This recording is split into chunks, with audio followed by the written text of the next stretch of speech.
Buen día, mi nombre es Estefanía Rodríguez y el día de hoy vamos a presentar el sistema de control proporcional de velocidad por un auto. En este momento vamos a realizar el avance número 2.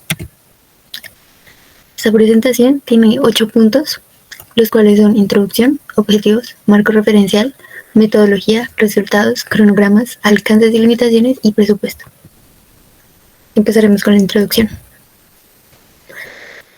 Si bien sabemos que los vehículos autónomos a pequeña escala los construyen un campo de estudio muy relevante para la enseñanza de sistemas de control, vamos a realizar el sistema de control de velocidad de un auto en el contexto de que utilizaremos un sensor de TSS 3200 de color para detectar los colores específicos que programemos y un motor DC controlado mediante un PNTH y con ayuda de un microprocesador llamado ESP32 realizaremos toda la programación. En el primer avance establecimos la estructura física, la alimentación y el montaje eléctrico de este prototipo. Para este segundo avance requerimos validar experimentalmente la respuesta del sistema, modelando su comportamiento dinámico y determinando la función de transferencia de la planta. Con esto aseguramos que los ajustes de velocidad sean suaves y controlados, evitando oscilaciones, detenciones bruscas o errores de posicionamiento en el trayecto. En este recalcamos que el objetivo inicial de este proyecto es variar la velocidad de un auto mediante un sistema de control proporcional, de modo que pueda operar de forma autónoma y ajustar su velocidad o detenerse según el color detectado. Objetivos. Como objetivo general tenemos desarrollar y validar un sistema de control proporcional de velocidad guiado por color, utilizando la ESP32 que nos permita ajustar la velocidad de forma dinámica y estable según el color detectado por el sensor TSS 3200.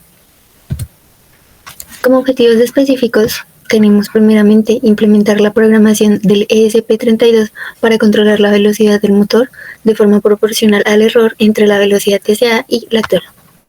Como segundo objetivo específico tenemos integrar y calibrar los sensores. Necesitamos calibrar el TSS 3200 para la detección del color y el encoder de herradura para la medición de la velocidad. Como tercer punto tenemos realizar pruebas experimentales para registrar la velocidad del vehículo frente a diferentes colores y velocidades, asegurando la consistencia y confiabilidad de los datos. Como cuarto punto tenemos obtener el modelo matemático de la planta y su función de transferencia. Vamos a promediar los datos experimentales, graficarlos y luego pasarlos a MATLAB utilizando la función System Identification para determinar la función de transferencia, polos, ceros y porcentaje de error. Y como quinto punto vamos a analizar el desempeño del control proporcional verificando que la velocidad alcance los valores deseados de manera gradual y sin oscilaciones. Marco referencial. El control proporcional es una estrategia de control que busca reducir el error entre el valor deseado y el valor real. El ESP32 es un microprocesador que cuenta con Wi-Fi y Bluetooth que nos va a servir mucho en este proyecto. El motor reductor convierte energía eléctrica en movimiento mecánico basado en aplicaciones industriales. El sensor de color TSS 3200 cuenta con una matriz de 8x8 fotodiodos con filtros para cada color. Entonces detecta el nivel de cada color que tiene enfrente. El driver del motor es un módulo basado en PNTHs que controla la velocidad y el sentido de giro de los motores. Las baterías recargables que utilizamos son unas baterías de litio de 3.7 voltios. Y vamos a usar un sensor encoder de herradura que tiene un LED emisor y otro receptor que al interrumpirse el rayo de luz cuenta un pulso. Vamos a utilizar el chasis para auto que viene con agujeros para que el montaje sea más práctico. Como estado del arte tenemos este proyecto en el que el autor quiere controlar la dirección en la que va el auto. Entonces cuando es verde va a la derecha y cuando es rojo va a la izquierda. Metodología. La metodología la haremos en función de los objetivos definidos, asegurando un desarrollo sistemático, ordenado y coherente. En esta etapa nos centramos en la implementación y validación del control proporcional de velocidad y la recolección de datos experimentales en la planta, cumpliendo con cada objetivo específico. Cumpliendo con el primer objetivo, que fue programar el ESP32, realizamos actividades que fueron diseñar el algoritmo de control proporcional, definiendo la relación entre el error de la velocidad y la señal de PWM, configurar las salidas PWM del ESP32 para el control del puente H, integrar la lectura del encoder en el código para obtener la velocidad actual del motor en tiempo real, y verificar el correcto funcionamiento del control proporcional mediante pruebas de velocidad inicial. El segundo objetivo, que fue integrar y calibrar los sensores TSS 3200 para la detección de color y el encoder de herradura para la medición de velocidad, tenemos actividades que incluyen instalar el posicionamiento y del sensor TSS 3200 sobre el auto, ajustando la distancia y el tiempo de lectura para asegurar la detección confiable en los colores. Tenemos también calibrar el encoder de herradura en la rueda motriz, convirtiendo los pulsos en velocidad lineal. Y por último, realizar pruebas de calibración para verificar la precisión y consistencia de ambos sensores antes de la toma de datos experimentales. Para el tercer objetivo, que es realizar pruebas experimentales para registrar la velocidad, tenemos actividades que incluyen ejecutar el vehículo bajo control proporcional en diferentes tramos, registrando la velocidad versus tiempo para cada color y velocidad objetivo. Vamos a repetir las pruebas varias veces para garantizar consistencia y fiabilidad en los datos. También vamos a graficar los resultados individuales de cada prueba con ayuda de Excel, y luego vamos a calcular un promedio de todas estas pruebas y obtenemos una curva representativa de la velocidad frente al tiempo. Para el cuarto objetivo, obtener el modelo matemático de la planta y su función de transferencia. Con este objetivo realizamos actividades que incluyeron importar los datos promediados de velocidad versus tiempo a MATLAB.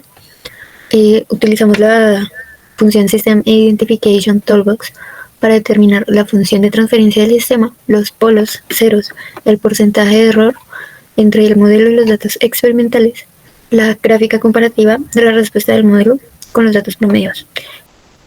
Como último objetivo, tenemos analizar la estabilidad y el desempeño del control proporcional. Con este objetivo, vamos a comparar la respuesta del sistema real con la respuesta teórica del modelo de MATLAB. Vamos a evaluar que la velocidad alcance los valores deseados de forma gradual y estable, sin oscilaciones.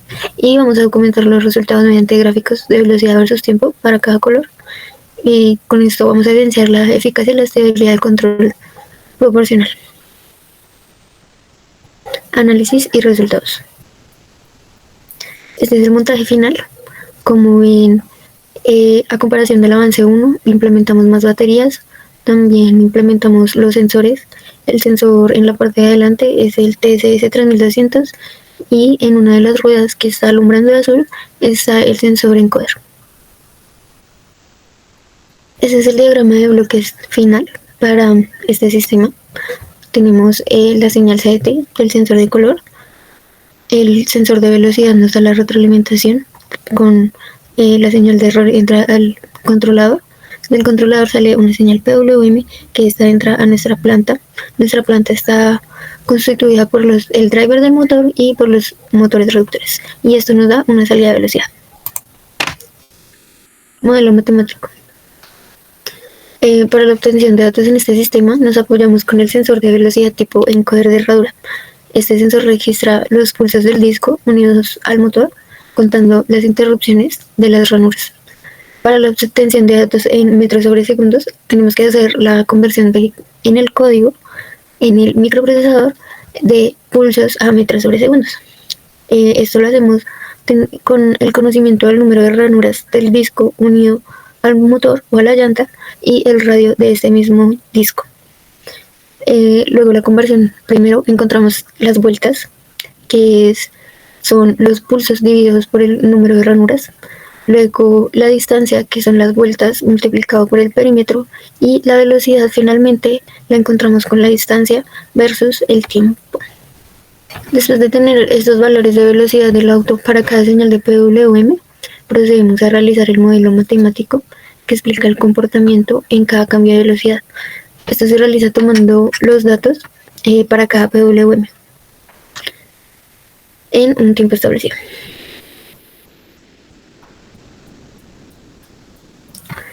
Para estas pruebas realizamos 4 intentos, cada intento con 10 segundos, y esos 10 segundos el auto registró 48 datos. Los datos de PWM los establecemos en el código para cada rango de color establecido. Proponemos que para el aumento de velocidad hasta la velocidad media, que va a ser el color azul, sea de 190 PWM. El verde va a ser un aumento de velocidad hasta velocidad máxima, que va a ser 220 PWM, y el rojo va a ser una disminución de la velocidad hasta 0 PWM. Con este comportamiento establecido realizamos la obtención de los datos, en donde vamos a graficar estos datos en velocidad versus tiempo. La primera obtención de datos que realizamos fue de 0 a 220 PWM. Este rango 220 PWM lo obtuvimos de forma experimental por comodidad del usuario. Y estos fueron los datos que arrojaron. Hay mucha variación en los datos, pero se comportan de forma muy similar. Y esta es la gráfica del promedio de esas 4 mediciones. En esta primera tabla hicimos 4 mediciones, como se pueden ver acá. Y este es el promedio. Esta es la gráfica de los 4 intentos de velocidad para una velocidad de 0 a 190 PWM. Y este es el promedio. Ahora vamos a ver los datos de disminución de velocidad. Estos son los datos de máxima velocidad hasta 0. Aquí sí hubo más problemas en cuanto a las mediciones. Como pueden ver, los datos sí varían mucho más. Y este sería el promedio. Y este sería de velocidad media a 0, que también vemos una gran variación. Pero todas tienen el mismo comportamiento que se espera. Y este es el promedio. Función de transferencia. Necesitamos caracterizar dinámicamente el sistema, entonces los datos experimentales de velocidad, promedio y tiempo los importamos a MATLAB y utilizamos la herramienta System Identification Toolbox para estimar la función de transferencia de la planta. La función de transferencia obtenida constituye un modelo matemático del sistema, que nos permite predecir la respuesta del vehículo frente a cambios de velocidad y nos sirve para una base de validación del control proporcional implementado. Estas son las 4 funciones de transferencia que encontramos con ayuda de MATLAB para cada una de las diferentes variaciones de velocidad. La primera función es para el aumento de velocidad desde 0 hasta velocidad máxima, la segunda es desde 0 hasta velocidad media, y la tercera es de disminución de velocidad máxima hasta 0, y la última es para la disminución de velocidad desde media hasta 0. Como podemos ver, los polos de todas las funciones están en el semiplano izquierdo. Con la misma herramienta en MATLAB podemos graficar la función de transferencia y podemos obtener el porcentaje de validación. En ese momento estamos viendo la gráfica de aumento de 0 hasta 220 PWM con una aproximación de 79.04.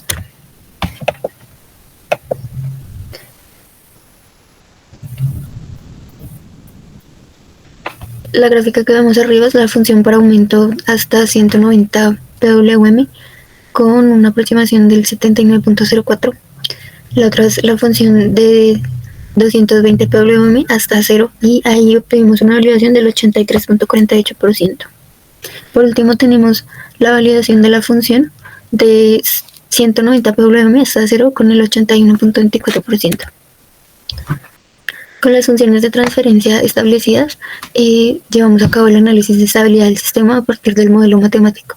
Esto con la identificación de los polos y ceros de la función de transferencia. Y analizamos su ubicación en el plano complejo. La representación gráfica nos mostró que todos los polos se encuentran en el semiplano izquierdo del plano S. Esta condición garantiza la estabilidad interna del sistema bajo las condiciones de operación establecidas. Como podemos ver, estos son los polos y ceros para cada una de las velocidades. Podemos ver que los polos están representados con el X y los ceros con un circulito. Este resultado nos indica que ante las perturbaciones o variaciones en la entrada, la respuesta del sistema tiende a regresar a un equilibrio. En términos físicos, el comportamiento del vehículo se mantiene controlado durante las maniobras de avance y detención. evitando oscilaciones. Cuando determinamos los polos y ceros, empezamos a determinar o interpretar el significado físico de cada uno de ellos de la respuesta dinámica del sistema. Los polos representan los modos propios del vehículo ante una perturbación o el cambio en la entrada. Determinamos las características como rapidez, estabilidad, amortiguamiento y tendencia oscilatoria. En el caso del sistema modelado, los polos obtenidos se ubican en el semiplano izquierdo del plano, lo cual se asegura que todos los modos dinámicos son estables y tienden a desplazarse hacia el equilibrio con el tiempo. Sin embargo, observamos polos complejos conjugados con valores relativamente cercanos al eje imaginario. Entonces, esto nos indica la presencia de un comportamiento oscilatorio en respuesta del vehículo. Los polos más alejados del eje imaginario nos corresponden a los modos más rápidos, que se atenúan en menor tiempo y aportan poco a la dinámica perceptible del sistema. Estos son responsables del retardo inicial y de la oscilación observada antes de alcanzar el estado. Esta interpretación nos permite concluir que el sistema responde de forma estable, pero con tendencia a presentar oscilaciones al aplicarse un cambio brusco en la entrada, que puede ser considerado por ajustes posteriores. Este es el cronograma previsto para este proyecto. Y ahora vamos con los alcances y limitaciones. Como alcances, tenemos que se puede obtener una función de transferencia representando el sistema dentro del rango de velocidades que se preestableció. Analizamos la estabilidad del sistema mediante la ubicación de los polos. Se validó el modelo logrando un ajuste mayor al 79%. Esto pues puede ser considerado adecuado para un sistema físico con perturbaciones reales. Y contamos con una base matemática que permite futuras mejoras en simulación y predicción del comportamiento. Las velocidades que utilizamos en este proyecto fueron seleccionadas de forma experimental para garantizar un comportamiento seguro del vehículo durante esta práctica. El PWM máximo del sistema es 255, pero definimos como límite de operación una velocidad máxima equivalente a 220 PWM para evitar que el vehículo tenga aceleraciones excesivas que obligan al usuario a tener disgustos para detenerlo o que no se puedan realizar las mediciones de forma segura. Tuvimos varias limitaciones en este avance. Las primeras limitaciones fueron las limitaciones de operación del vehículo, que cuentan con que el sistema de control tiene un rango físico de trabajo de 0 a 255, pero para garantizar la seguridad y comodidad en estas pruebas, definimos una velocidad mínima o media de 190 PWM y definimos una máxima experimental de 220 que representa aproximadamente el 86% del máximo. Las limitaciones experimentales que tuvimos fue que el diseño inicial contemplaba al menos unos 30 ciclos por teoría completos de captura de datos. Sin embargo, debido a restricciones de tiempo, no fue posible registrar estos 30 ciclos, sino que se registraron 4 ciclos en los que en cada uno registramos 48 datos. Esto fue un total de 192 registros para cada una de las velocidades. El sistema de adquisición de puerto del computador tenía incapacidad en la recolección de datos, por lo que se tuvieron que realizar por medio de una aplicación Bluetooth en un celular. Las baterías que implementaron fueron 4 pilas recargables de 3.7 que presentaron caída de tensión desde 4 voltios hasta 2.5 voltios después de 10 minutos de uso continuo. Esto altera la potencia aplicada a los motores y afecta la repetitividad entre las pruebas. El sistema representa un retardo mecánico aproximadamente de 0.8 a 1.1 segundos desde la aplicación del PWM hasta la estabilización de velocidad, lo cual nos introduce a una dinámica no lineal que queda completamente representada en el modelo lineal obtenido. También tenemos limitaciones del modelo matemático. El modelo lineal identificado tuvo un índice de ajuste del 79.04% y para las otras pruebas del 84%. Por lo que aproximadamente el 20% del comportamiento real no es capturado por la función de transferencia. También la función identificada es válida únicamente dentro del rango de operación, que es 190 PWM y 220. fuera del cual el comportamiento real representa una zona muerta por debajo del 190 y fenómenos de saturación o sobreaceleración por encima del 220. También tuvimos limitaciones en la simulación, porque las funciones no reproducen exactamente el comportamiento de la identificación, porque el modelo generado por el System Identification integra coeficientes adicionales. Entonces esto provoca que la respuesta simulada presentará muchas oscilaciones y retornos a cero, mientras que la simulación del bloque original mostrará una respuesta convergente y físicamente correcta. Muchas gracias por su atención prestada.